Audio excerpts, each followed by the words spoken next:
সৎগ্রন্থ পাঠ করছিলাম, গীতার ধ্যান। ডক্টর মহানম্রত ব্রহ্মচারীর এই পুস্তকের ধর্ম কি বিজ্ঞান ছাড়া আজকে পর্ব 29 পাঠ করছি। 3, বৈজ্ঞানিক বলেন ক্রমাভিব্যক্তির মধ্যে একটা ধস্তাধস্তি স্ট্রাগল লাগিয়ে আছে। ইহাতে যে যোগ্য সেই টিকিবে। আমরা ইহার বিপরীত কথা বলিতে চাই।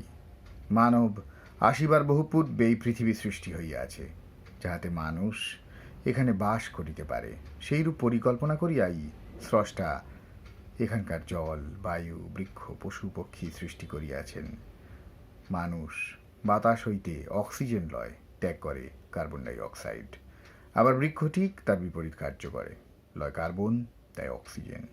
মানুষের বাঁচার জন্য এখানকার সৃষ্টি শৃঙ্খলা কত নিখুঁত। যে যোগ্য সেই টিকিবে। সার্ভাইভাল অব দ্য ফিটেস্ট ইহা সত্য নহে, ইহা অপেক্ষা বড় সত্য ফিটনেস অব দ্য এনভায়রনমেন্ট।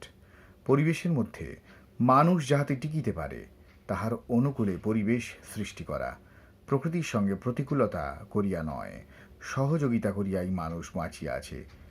ইহা স্রষ্টার বিচার, বুদ্ধি ও করুণার দূতনা করে।